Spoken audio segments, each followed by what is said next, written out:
Waktu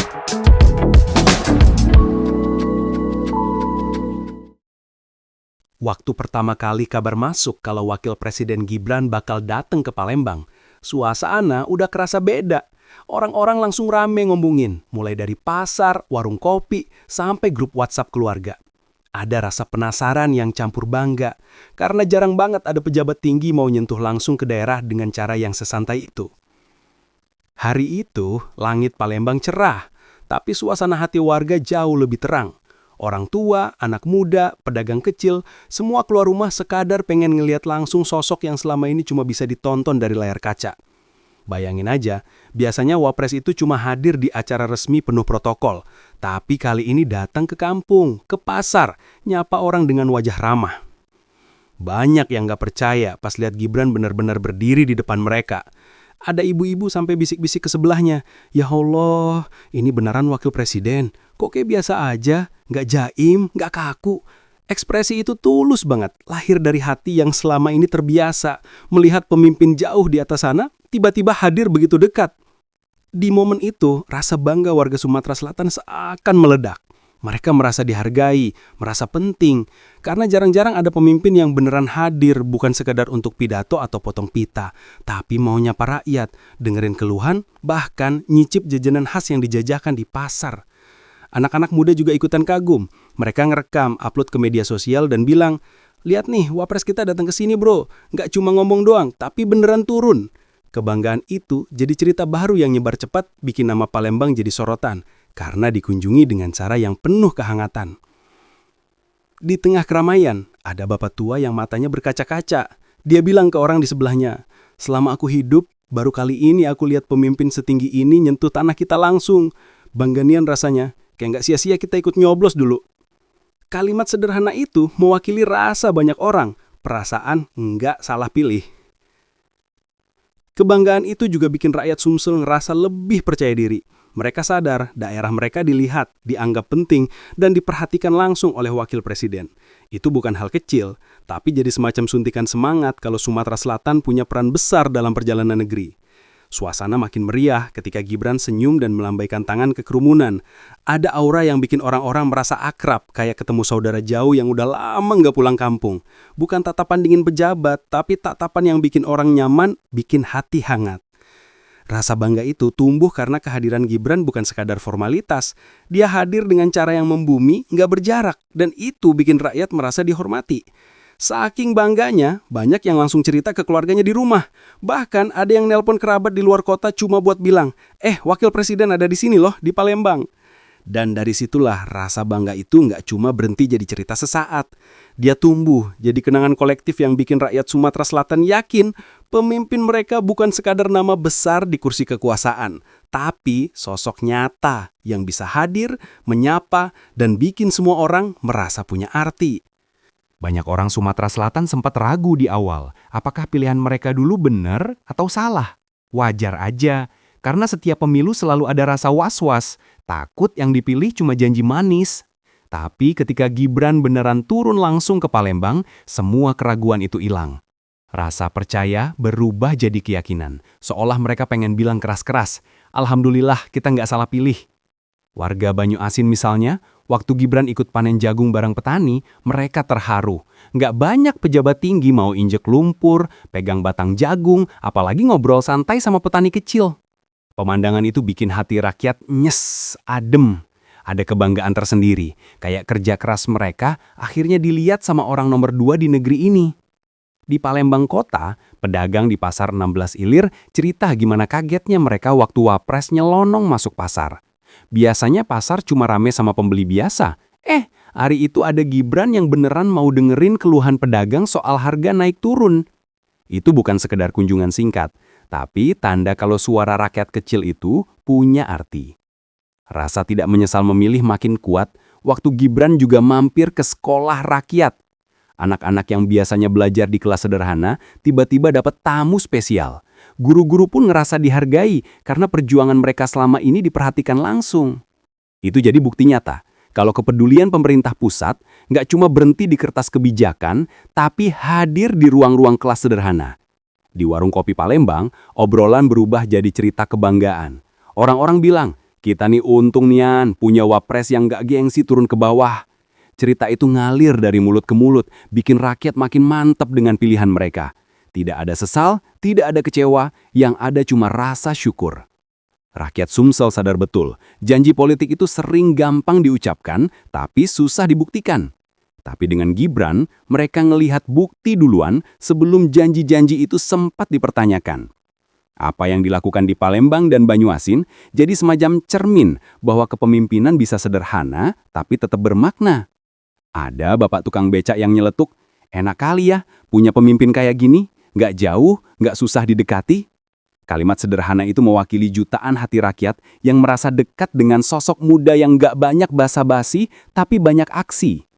Mereka merasa punya alasan kuat untuk nggak menyesal pernah kasih suara. Rasa tidak menyesal itu juga lahir dari perhatian Gibran ke infrastruktur, kayak jalan tol Palembang-Betung yang jadi sorotan. Bagi warga, pembangunan itu bukan cuma soal jalan, tapi soal akses, soal harapan. Melihat Wapres hadir di sana, rakyat percaya kalau daerah mereka bukan sekedar titik di peta, tapi bagian penting dari perjalanan bangsa. Setiap langkah Gibran di Sumatera Selatan jadi semacam pengingat bahwa pilihan rakyat itu berarti, bukan sekedar angka di kotak suara, tapi jalan yang bikin perubahan nyata. Dari sawah sampai sekolah, dari pasar sampai jalan raya, semua jadi bukti kalau pilihan rakyat nggak sia-sia. Dan di ujung hari, rakyat Sumsel bisa bilang dengan lantang, kita nggak nyesel milih dia, kita bangga. Kata-kata itu bukan sekedar ucapan, tapi keluar dari hati yang puas, dari mata yang udah lihat bukti, dari rasa yang nggak bisa dibeli. Itulah rasa lega, rasa yakin, rasa percaya yang tumbuh setelah mereka melihat sendiri Wapres bekerja untuk mereka. Hari itu, suasana pasar 16 Ilir jadi beda dari biasanya. Biasanya, hiruk-pikuk pedagang teriak harga, pembeli nawar barang, anak-anak kecil lari ke sana kemari. Tapi siang itu, ada sesuatu yang bikin pasar terasa lebih hidup. Wapres Gibran benerang turun langsung ke sana, tanpa jarak yang bikin orang sungkan. Bayangin aja, seorang wakil presiden jalan di lorong sempit pasar tradisional, ngelihat satu-satu dagangan rakyat kecil. Ada ibu pedagang sayur sampai kaget, tangannya masih belepotan cabai merah, tapi tetap sempetin salaman. Senyum Gibran yang sederhana bikin momen itu nggak terasa formal sama sekali, justru kayak silaturahmi biasa. Banyak orang bilang, jarang banget ada pejabat setinggi itu mau datang ke tempat yang begitu sederhana. Tapi itulah yang bikin rakyat Sumsel ngerasa beda. Wapres nggak datang dengan protokol ribet, nggak datang cuma untuk simbolis. Dia hadir untuk menyatu, untuk nyentuh langsung denyut nadi ekonomi rakyat kecil. Di satu sudut, ada pedagang pempek yang kaget waktu dagangannya dicicip langsung oleh Wapres. Lah, kok bisa wakil presiden makan pempek di lapak aku? Katanya sambil senyum lebar. Momen itu bukan cuma bikin pedagang seneng, tapi juga bikin pembeli lain terharu. Ada rasa kebanggaan, karena makanan khas Palembang dihargai setinggi itu. Turunnya Gibran ke pasar juga jadi ruang buat rakyat ngeluarin unek-unek. Ada yang cerita soal harga kebutuhan pokok, ada yang curhat soal sepi pembeli. Dan Gibran gak sekadar dengerin, tapi bener-bener nyimak, ngangguk, dan ngasih jawaban sederhana yang bikin orang percaya. Rasanya kayak ngobrol sama tetangga, bukan sama Wapres. Yang bikin rakyat makin kagum, Gibran gak nunjukin wajah kaget atau jijik sama kondisi pasar yang becek dan sempit. Justru dia santai aja, seolah udah biasa lewat jalan itu. Sikap itu yang bikin rakyat percaya kalau pemimpin mereka nggak cuma bisa duduk di ruang ber-AC, tapi juga bisa berdiri di tengah. Ada satu hal yang bikin rakyat Sumatera Selatan tambah yakin sama Gibran. Dia bukan cuma datang untuk senyum dan dadah-dadah, tapi benar-benar mau dengerin apa yang rakyat rasain. Dan ini kerasa banget pas dia duduk bareng guru-guru di sekolah rakyat, atau pas dia nimbrung ngobrol sama pedagang di pasar. Nggak ada jarak, nggak ada kesan basa-basi. Bayangin aja, biasanya orang kalau ketemu pejabat tinggi suka kaku. Tapi di hadapan Gibran, rakyat berani angkat suara. Seorang ibu guru bilang langsung soal keterbatasan fasilitas sekolah. Dia cerita dengan mata berkaca-kaca, dan Gibran dengerin dengan serius sambil sesekali nanya balik. Itu bikin semua orang di ruangan itu ngerasa, oke, suara kita ternyata didengar. Di pasar juga sama. Pedagang kecil berani curhat soal harga-harga yang makin naik. Ada bapak-bapak yang bilang, "Pak, gimana caranya biar dagangan kami laku? Soalnya pembeli makin sepi." Gibran nggak langsung kasih janji muluk, tapi dia nyimak dan nyoba kasih solusi sederhana. Hal itu aja udah bikin rakyat lega karena merasa nggak diacukan. Kesan yang paling kuat adalah rakyat nggak takut ngomong. Mereka merasa aman untuk nyampain aspirasi tanpa harus takut dianggap salah. Gibran hadir dengan wajah tenang, nggak ngejudge, nggak bikin orang minder. Itu yang bikin rakyat makin percaya diri untuk jujur sama keadaan mereka. Ada momen lucu juga waktu seorang ibu pedagang pempek nyeletuk, "Pak, jangan lupa kalau pempek ini bisa bikin orang kuat kerja. Tolong dibantu promosi ya." Semua ketawa, termasuk Gibran. Tapi dari candaan itu terselip harapan besar, dan Gibran menanggapinya dengan senyum hangat. Kadang aspirasi rakyat memang sederhana. Mereka cuma pengen didengerin dan dianggap ada. Di sekolah rakyat, anak-anak pun semangat ngomong. Ada yang nyeletuk soal buku pelajaran yang terbatas. Ada juga yang curhat pengen lanjut sekolah, tapi takut biaya. Suara-suara kecil itu biasanya sering tenggelam, tapi hari itu mereka punya panggung. Dan Gibran hadir bukan untuk memotong, tapi untuk ngedengerin sampai tuntas. Hal sederhana kayak itu sebenarnya punya dampak besar. Rakyat jadi ngerasa kalau mereka punya ruang buat bicara, bukan cuma jadi penonton dalam pembangunan. Mereka tahu, ada pemimpin yang mau jadi telinga, bukan sekedar jadi corong. Itulah yang bikin momen itu terasa hidup, penuh harapan, dan bikin hati hangat. Banyak orang pulang dari acara itu sambil cerita ke tetangganya. Aku tadi ngomong langsung ke Wapres loh, dan dia dengerin.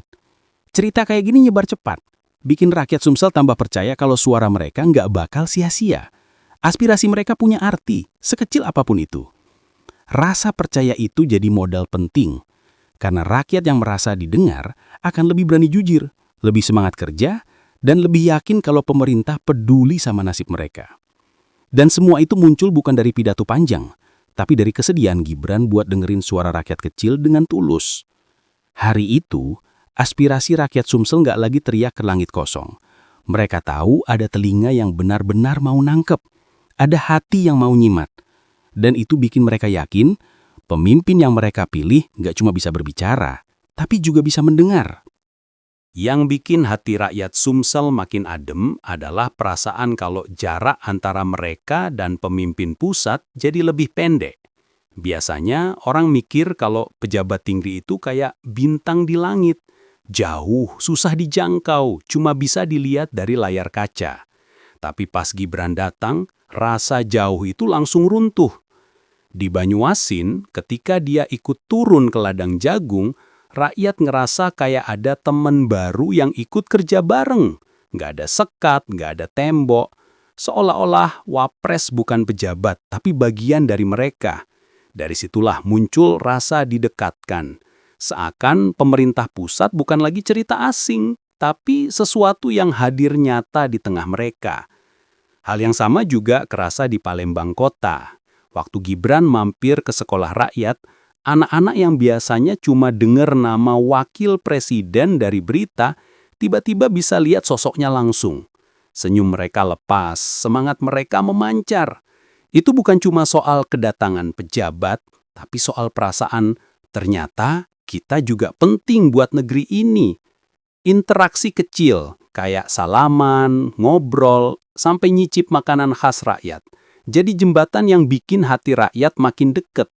Nggak perlu kata-kata rumit, cukup sikap yang sederhana. Dari situ, rakyat ngerasa nggak lagi terpisah dengan pemimpinnya. Jarak yang biasanya panjang, hari itu jadi pendek banget. Ada bapak-bapak di pasar yang nyeletuk. Biasanya kita cuma ngeliat di TV, sekarang dia jalan di lorong yang sama dengan kita. Kata-kata itu kedengarannya sederhana, tapi punya makna dalam. Karena kehadiran fisik itu ngasih rasa nyata, bukan sekedar simbol atau janji-janji manis. Rakyat yang didekatkan juga otomatis jadi lebih berani terbuka. Mereka cerita apa adanya, nggak ditutup-tutupin, karena merasa yang mereka ajak bicara benar-benar peduli. Dari situlah lahir kepercayaan baru kalau suara kecil mereka punya arti. Dan rasa itu nggak mungkin muncul kalau pemimpin terus jaga jarak. Suasana didekatkan juga terasa hangat, kayak kumpul keluarga besar. Ada canda, ada tawa, ada curhat serius, semua ngalir tanpa paksaan. Rakyat merasa dihormati bukan dengan pidato panjang, tapi dengan kehadiran nyata. Itu yang bikin banyak orang pulang dengan hati penuh, seakan-akan mereka baru ketemu saudara lama. Di rumah-rumah cerita itu terus diputar ulang. Anak-anak cerita ke orang tua cerita ke tetangga. Hari ini kita didatengin wakil presiden dan rasanya kayak ngobrol sama orang sendiri. Cerita-cerita ini menyebar, jadi bukti kalau kedekatan nggak bisa dibuat-buat, tapi bisa dirasakan langsung. Rakyat Sumsel pun makin yakin kalau pemerintah pusat nggak cuma ada di Jakarta. Mereka ada di Palembang, ada di Banyuasin, ada di Tengah Ladang, ada di pasar. Kehadiran itu bikin mereka percaya kalau perjuangan sehari-hari mereka nggak sendirian. Ada yang lihat, ada yang peduli. Dan pada akhirnya, perasaan didekatkan itulah yang jadi warisan terbesar dari kunjungan Gibran. Lebih dari sekedar acara resmi, lebih dari sekedar foto-foto. Itu adalah momen yang bikin rakyat merasa punya pemimpin yang gak cuma tinggi jabatannya, tapi juga dekat di hati mereka.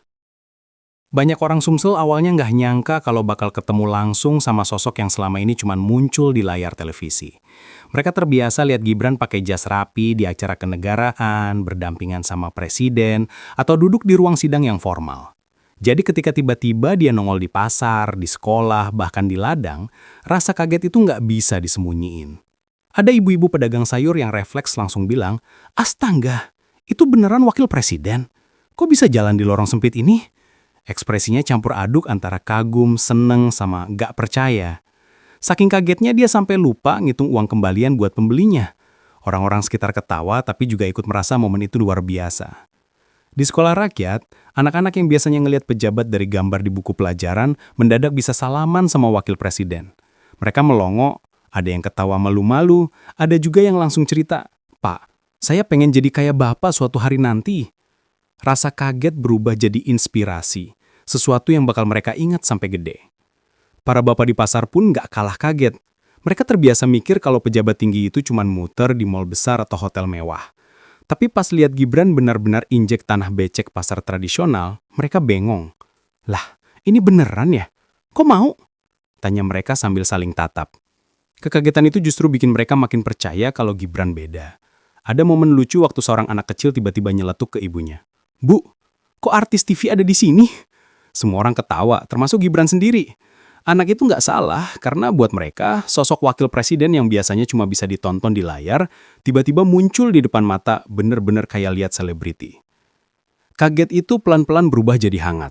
Rakyat sadar, yang mereka lihat ini bukan sekedar pejabat tinggi, tapi orang yang rela turun, nyampur sama rakyat, dan nggak takut kotor. Itu bikin mereka merasa ada sesuatu yang berbeda. Kekagetan itu akhirnya jadi cerita indah yang dibawa pulang ke rumah. Jadi bahan obrolan semalam suntuk. Di warung kopi, bapak-bapak cerita dengan nada penuh kagum. Bayangin, wakil presiden duduk di kursi plastik, minum teh manis, ngobrol kayak kita. Rasa kaget itu jadi bahan candaan sekaligus kebanggaan. Karena nggak semua orang bisa punya pengalaman kayak gitu. Ngobrol santai sama orang nomor 2 di negeri ini. Di sisi lain, rasa kaget itu juga nunjukin betapa rakyat udah terbiasa merasa jauh dari pemimpinnya. Jadi waktu jarak itu hilang, mereka sempat nggak percaya. Tapi setelah ngalamin sendiri, mereka sadar kalau pemimpin nggak harus selalu ada di menara tinggi. Pemimpin bisa ada di tengah rakyat dengan cara yang sederhana. Kagetnya rakyat Sumsel hari itu justru jadi momen yang paling melekat di hati. Karena dari rasa nggak percaya, muncul rasa percaya. Dari rasa heran, tumbuh rasa yakin. Dan itu yang bikin rakyat semakin jatuh hati, semakin bangga sama pilihannya. Pada akhirnya, sosok yang bikin kaget ini jadi cerita besar. Cerita tentang wakil presiden yang muncul di tempat yang nggak terduga, bikin rakyat bengong, tapi sekaligus bikin mereka bahagia. Rasa kaget itu nggak cuma jadi kejutan sesaat, tapi jadi pengingat kalau pemimpin yang dekat dengan rakyat akan selalu meninggalkan kesan paling dalam. Setelah rasa kaget itu reda, yang tersisa di hati rakyat Sumsel justru sebuah keyakinan baru. Mereka merasa Kalau seorang wakil presiden aja bisa hadir langsung di tengah kampung, di tengah pasar, di tengah kebun, artinya suara mereka nggak akan pernah sia-sia. Harapan yang tadinya cuma disimpan dalam doa, pelan-pelan berubah jadi semangat nyata. Anak-anak muda yang dulu sering bilang, ngapain nyampain aspirasi, toh nggak pernah didengar, kini mulai berubah pikiran. Mereka lihat sendiri kalau Gibran mau ngedengar tanpa protokol ribet. Duduk bareng, nyatet keluhan, bahkan nanya balik dengan serius. Dari situ muncul keyakinan kalau generasi mereka punya peluang lebih besar untuk didengar. Para petani di desa-desa juga mulai berani ngomong. Biasanya mereka cuma bisa keluh kesah di warung kopi, tanpa ada yang nyampaiin ke atas. Tapi begitu Gibran turun langsung, mereka jadi sadar. Ternyata nggak ada jarak sejauh itu. Harapan untuk pupuk murah, harga hasil panen stabil, sampai akses jalan yang layak, semua terasa lebih mungkin untuk diwujudkan. Di hati ibu-ibu rumah tangga, harapan juga ikut tumbuh. Mereka nggak lagi sekadar pasrah lihat anak-anak sekolah dengan fasilitas seadanya. Ada keyakinan baru kalau suara kecil mereka bisa jadi penggerak perubahan. Karena kalau wakil presiden aja bisa datang dan dengar, masa sih perubahan nggak bisa diwujudkan? Suasana di Sumsel pun makin terasa hangat. Obrolan di teras rumah, di sawah, di pasar, semua sekarang ada satu benang merah, optimisme. Orang-orang nggak cuma cerita soal kagetnya ketemu Gibran, tapi juga soal harapan yang mulai mereka titipkan. Seolah ada energi baru yang mengalir, bikin mereka percaya diri ngomong apa adanya. Harapan ini nggak cuma soal pembangunan fisik. Lebih dari itu, rakyat ngerasa dihargai sebagai manusia. Mereka nggak lagi dianggap sekadar angka dalam kotak suara, tapi benar-benar dilihat, didengar, dan dirangkul. Itu bikin mereka punya keberanian untuk terus bersuara tanpa takut. Dan yang paling indah, harapan ini menular. Dari satu orang ke orang lain. Dari satu kampung ke kampung lain. Kayak api kecil yang nyalanya nggak pernah padam, justru makin besar ketika ditiup angin semangat. Harapan ini jadi semacam pegangan hidup. Kalau hari ini aja bisa ketemu langsung, besok pasti bisa lebih baik lagi. Ada seorang bapak tua yang nyeletuk sambil senyum. Kalau pemimpin dekat sama rakyat, insya Allah rakyat pun dekat sama negara. Kalimat sederhana itu bikin orang-orang di sekitarnya terdiam. Karena benar, dari kedekatan itulah lahir kepercayaan, dari kepercayaan lahir kesetiaan, dan dari kesetiaan lahir harapan yang kuat. Rakyat Sumsel nggak menuntut hal yang muluk-muluk. Mereka cuma pengen hidup lebih layak, jalan yang bagus, pendidikan yang merata, dan kesempatan yang sama. Dan dengan hadirnya Gibran di tengah mereka, harapan sederhana itu terasa jauh lebih mungkin. Bukan janji kosong, tapi harapan yang nyata, yang bisa mereka genggam. Pada akhirnya, Sumatera Selatan jadi saksi bagaimana sebuah kehadiran bisa menyalakan banyak harapan. Dari pasar kecil, dari desa jauh, dari obrolan sederhana, lahirlah semangat baru. Harapan yang menyala ini nggak akan padam, karena rakyat sudah percaya pilihan mereka nggak salah, dan masa depan ada di depan mata lebih dekat dari yang mereka kira.